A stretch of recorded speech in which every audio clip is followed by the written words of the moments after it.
A lot of students think they have to choose between school and their content creative dreams, but I don't think so, and I also don't choose. I'm going to give you guys the inside tips of what I do and how I'm able to balance both.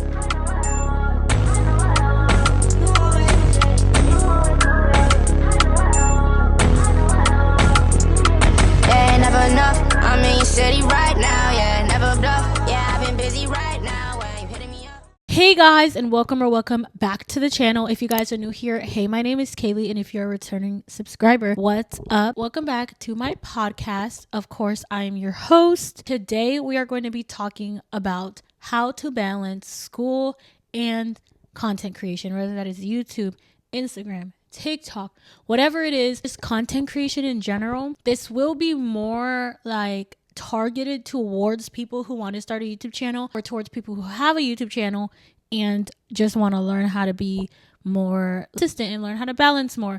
But of course, these tips can apply no matter what platform you are on. Okay, so this podcast episode, we're actually going to be doing, instead of me having a script like I've had in the past or having little bullet points that I'm going to be reading on, I'm actually going to be asking questions.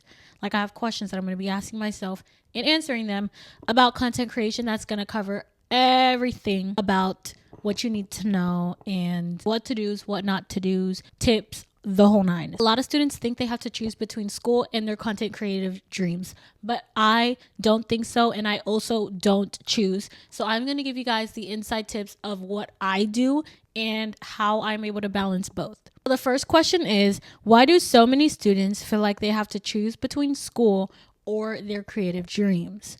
I feel like a lot of students feel like they have to choose between the two because it is very time consuming, and content creation, it just takes a lot. You have to put your all in. You can't half do it. You can't be one foot in, one foot out. You have to be 100% into content creation. You have to be really passionate about it. And a lot of people don't know how to manage their time with it. So I feel like a lot of people feel like they have to choose because they haven't found a routine that works for them. They haven't found a way to balance content creation, which in turn makes them feel like they have to choose. What does balance actually mean to me? Not what TikTok says. Balance means, and it looks like something different for everyone, but for me specifically, balance just looks like peace, a routine, regulation. When you have balance, you're not thinking about, okay, when you have balance, you're thinking, okay, I have to do this, this, and this first, then I have to do this, this, and this second. I have to make sure I have enough time for this, so I'm going to set aside 2 hours to do this, this, and this, and then 2 hours to do this, this, and that. And if you only have 5 hours, you're like, okay, with that 1 hour, because yes, you're balancing school and content creation, but what about, for me, I'm balancing school, content creation, basketball, my personal life, and then just spending time by myself. My personal life, I mean friendships, relationships, etc., like family, that. So, and then personal endeavors, like what if I want to catch on a hobby? Like I personally am balancing way more than just school and content creation. So for me, balancing looks like making time in a way that makes sense for you. Batch recording, making sure that you're ahead of schedule, because if you're making sure that you're just on schedule, you're always going to feel like you're behind. So with that being said, you have to, if you want to take a break, you know you're going to want to take a break tomorrow, you have to work extra hard today. Just like the saying goes, work hard, work now, play later, or work hard, play harder, however it is. Just make sure that that work is priority. So for me, my priority goes school, basketball, content creation, everything else. Of course, it kind of like, it depending on like personal life and personal endeavors, like it kind of feels where it correlates. But I'm saying in terms of like work, it goes like that. My day looks like I wake up 5 in the morning, 5:45. I get up, get ready for school. After school, I go straight to basketball practice. As soon as I get home, I record a video, record a short, or edit. That's literally how my day looks in the way that I prioritize myself. And that is how I balance, because I prioritize something over something, and I make sure that I do that first. So that is what balance looks like for me. When did I realize that content creation wasn't just a hobby for me? I have been doing content creation since 5th grade, and I'm currently in 10th grade. So from the summer going to 5th grade to 6th grade is when I started my content creation. But ever since I was younger, I was always recording myself, always just like I had an iPad. I was recording videos on my iPad, pretending like I had a YouTube channel, the whole nine. But of course, at that time it was a hobby. And when I first started doing it, it was a hobby as well. But I realized that I didn't want content creation anymore to be a hobby. The summer of going into my 10th grade year, which is this year, is when I really locked in and decided to take this serious, because I can be something. I've always had dreams, of course, of reaching a certain milestone with YouTube or reaching a certain kind of consistency with YouTube, but I've never been there because I've never actually take these steps to be consistent on YouTube. I realized content creation was something that wasn't a hobby anymore when I realized that without it, I felt like I was kind of like letting go of a purpose that I had in life. I was kind of ignoring a part of me. That's when I realized that content creation wasn't just a hobby, because it's something that I'm really passionate about. And when I'm not doing content, like my content is the way that it's my creative outlet. I can edit, I can make the videos how I want, I can whatever. It's my creative outlet. So when I realized that by not doing that, this is my creative outlet, that was when I was like, okay, I need to lock in more, because I feel like without YouTube, I feel like I'm not fulfilling a purpose in my life. And I feel like people have a whole bunch of different purposes in their life. It's not just one. Of course, there's one ultimate and then there's subcategories within that. But I feel like one of their YouTube and content creation is one of my purposes in life. And so when I wasn't doing it, I felt like I was kind of ignoring that. The next segment is called time and discipline. How did I decide what gets my time when everything feels important? So like I said, it's literally school, basketball, and then I come home and do content creation. But it also has a lot to do with deadlines, right? Let's say if I haven't uploaded a video in a week and I have homework, but that homework is due in a week, 2 weeks, but I haven't uploaded in about a week. Of course, now at this point, content creation is going to come first, and I'm going to record, edit so I can get that done, and then I do my homework after. And some people may say, okay, well, didn't you say school is your priority? School is your priority. Of course, school is my priority. But if I have something that is due in a month, in 2 weeks, in a month, to a month, and I have a YouTube video that needs to come out within the week, of course, like, it's about deadlines. It's about what makes sense. Now, if it's taking too long for me to do this video, and now the homework is now due by tomorrow, and I've been taking forever to edit, that's when you have to kind of reconsider. You have to be like, okay, I obviously cannot balance, so I have to prioritize school no matter what. But for me, I am able to, okay, I have to film, but I also have homework. So let me hurry up and film and do my homework after.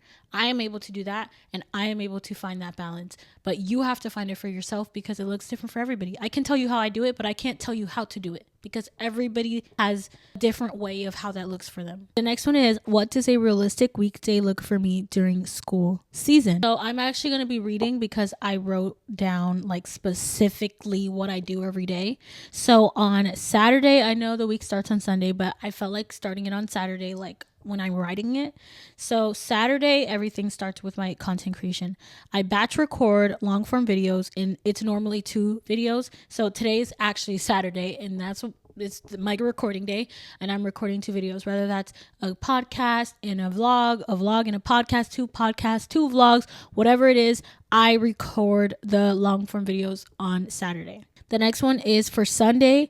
I unlist all my videos to post. So what that means is that I literally edit them and upload them to YouTube, but there's something called unlist, which means that it will just automatically upload on whatever time you want it to. So that's what I do with my shorts and my long form content. So Monday, I record a short that seems fitting and a short that automatically gets posted. Tuesday, short gets posted. Wednesday, same for shorts. Thursday and Friday looks like Tuesday and Wednesday. The cycle repeats. I do, however, film vlogs if an exciting event comes, which is true. If I know that I have a birthday party coming up, or if I am going to the beach, or if I'm going here, I record it, and that will either take place of a video, so that instead of having to record 2 videos, I only have to record 1. Or it will just be an addition to that. And then for the next week, it will just fill in. I'll just make it fill in wherever makes sense. So that is how I actually go about my weeks now, as of now, since school started. This has been my plan since 2026 started. And of course, it's going great because this year has just begun. But as we go further more into the year, we will see how my routines actually are going to correlate with my goals and all that. Okay, number 6. How do I create content without letting it consume my whole life? Unfortunately, this question is like, it's going to reveal the dark side of doing content creation, because content creation is going to consume you. I hate to say it, it will, and it should, if it's really something that you're passionate about, which is why everyone says make sure it's something that you want to do for you. Make sure you're doing it for the right reasons and not for the money and not for the fame, the attention, whatever it is, because content creation is going to take a toll on you. It's going to. But you have to make it so that it is something that is positive and not negative, because it's going to consume all of your time. Well, not all, but it's going to consume a lot of your time. So you can either make it be like, okay, content creation is consuming all of my time, I don't want to do this anymore. Or content creation is consuming all of my time, now I'm going to make it something that I love to do. I'm going to implement things that I like doing outside of content creation into content creation, so it's not like it's a burden. So it's not taking toll on me. And that is how you let it consume you in a positive way, because it's going to consume you. So you can either let it be positive or negative. And a negative way is constantly stalking your analytics, responding to negative comments, constantly wondering, okay, I have to get this video out. I know I'm already on schedule for this week, but next week. No, live in the now, live in what you have going on now. Focus on this week. Don't worry about next week, okay? Next week will come when next week comes, but focus on this week. And that's what anything with school. Don't try to get ahead of your work, okay? Don't. When you get ahead, it's by planning in the now. In this week, of course I said, don't be on schedule, be, ahead of time, but you have to kind of have a balance. Like I said, you can't record videos for the rest of the month. That's just not realistic. You're going to get burnt out. And then when the month is over, you're not going to feel like recording for the next month. So take it week by week. They say take it day by day, but take it week by week. And after you've taken the week by week, within the week, you can take it day by day. What habits keep me consistent even when I'm tired or busy? So this is where being proactive comes in, which is batch recording. Batch record. Jot down your ideas. And when I say jot down your ideas, I don't mean sit down on a table and force yourself to think of content. No, live life. Don't even worry about the content that you have to record. And when it comes up, when you see somebody doing something that you want to remix for yourself, when you think of an idea that you want to do, then you jot it down. You don't try to force yourself to come up with ideas from thin air, because those are when the worst ideas come. The best ideas come when you don't even think about them, when you don't even try to have an idea, when you don't even try to plan a video. What mindset change helped me to stop procrastinating? I just felt like nothing ever gets done if nothing ever gets done.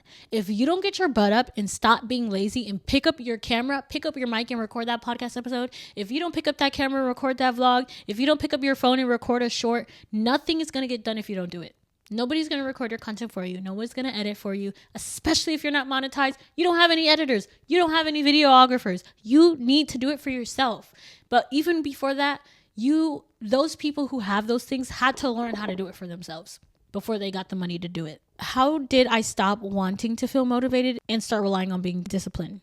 You need to be bothered by the fact that you are not where you want to be. You need to be bothered by the fact that you are not consistent and that you are not following what you said you were going to do, that you're not keeping your word to yourself. That needs to bother you. That is the only way that you are going to be disciplined over motivation, because anybody can get motivation from anywhere. It has to bother you that you're just sporadic. You have to be consistent. Sporadicness, it brings, motivation is good because it can help you to start something, but discipline is what keeps you in it.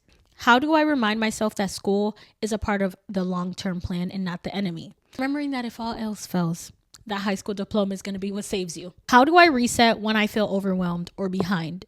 I personally don't get overwhelmed often, but when I do, I literally just take a step back and then I come back stronger. Whether that step is a week, sometimes you need that week break, but don't let yourself get into months and months of a YouTube drought. That is not consistency. That is not a break. That is laziness. What boundaries do I have to protect my energy? Simple. Negativity gets ignored. Next segment is content strategy while in school. How do I plan my content ahead instead of posting randomly? and by batch recording and by planning when you edit. That is what just saves me, because like I said, it bothers me that I was sporadic for a long time and I want to be consistent. What kind of content works best when I'm on a short time? Shorts is going to be your best friend. If you have 2 minutes to record a video, record a short of you doing anything. And even if you're short on time, shorts are great because you can literally record whatever it is that is making you short on time that you have to go and do. It's because I love what I do and I love recording what I do, and it just kind of goes hand in hand. When I go to basketball practices, when I have games, I record game day vlogs. When I clean, when I record me cleaning. When I'm going to do things that, satisfy me by myself, like self-care days, I record it. When I go out with my friends, relationships, personal life, I record it. So, you just got to love what you do enough to record everything that you're doing. And also just think about it as memories. Like when you get old, you're going to be able to look back at these videos and be like, I remember when I went on a cruise for my 16th birthday. I remember when I did this for my 17th birthday, or so on and so forth. The next segment is social life and comparison. How do I handle comparison with creators? So I never thought of that because I don't. And I do however get insecure because of the length of my videos. Sometimes I feel like it's too short, but just think of it as quality over quantity at all times. Just make sure your videos are over 8 minutes because of monetization reasons. But you don't want to be doing all your hard work and then you don't get paid just because you didn't make it long enough. If you are monetized, if you're not, don't worry about it. 18. What do I say to myself when views are low but effort is still high? And it aligns with my content. Honestly, I'm going to be honest with ChatGPT, and it's a great way to stay disciplined because it helps you to plan. Instead of you dwelling and being like, oh, this video didn't do great, I asked ChatGPT, how can I make this video better for the next one? And I explained it, what I did, what I thought I did was wrong, ask it what it thinks I did was wrong, my high parts, my low parts. I just copy and paste my analytics so it can see where my audience gained retention, where they lost retention, where they stayed consistent with watching. And that's just how it just improved myself for the next video. Second to last segment is going to be lessons and advice. So mistakes taught me the most about balance. I think that you can't overcompensate in one area for another. You can't overcompensate in shorts because you're not recording long form content, and vice versa. You have to be consistent with every part of YouTube. You can't just keep recording videos and not edit because you're overcompensating because you're not editing, but they're not seeing the videos that you're recording. If I could give one rule to student creators, what would it be? That school comes first and to batch record. I feel like if batch record was just like a rule of doing YouTube, everybody would be just... I wish I knew that when I was starting YouTube to batch record. I didn't even know that was like a thing that you could do. What does success look like for me right now? Not 5 years from now. So right now, success for me is just gaining a couple subscribers every day. That is my goal every day. Closing reflection, which is the last segment. Why is starting messy better than waiting for the perfect moment? Simple, because it builds character. How has balancing school and content shaped me for who I'm becoming? I feel like it's just shaping my productivity and my new way of life. And for the last one, what promise am I making myself moving forward? My promise to myself is that I'm going to show up every day, even if it's not 100%, and I'm going to be consistent and I'm going to give it my all for that day. My all today might be 1%. My all tomorrow might be 100. My all the day after that might be 20%. Just give it your all that you have in that day and you're good. You don't always have to give it your 100. You might not always have 100 to give, but give it what you have. That's where we're going to end this video. I hope you guys enjoyed it. If you did, do not forget to leave a like, comment, subscribe, share it to a friend who you feel needs it. And I hope this really helps you with your content creation journey, because these are just things that I wish I knew when I first started out with YouTube. There's a trillion videos on YouTube telling you how to start, how to do this, how to do that, but they don't tell you the struggle behind it, the greatness behind it, the thought process, the discipline that it takes to actually do this. And by no means am I successful, and I'm not where I want to be with YouTube, but I am getting there. And that's all I can ask for. Growth. And always remember that slow motion is better than no motion.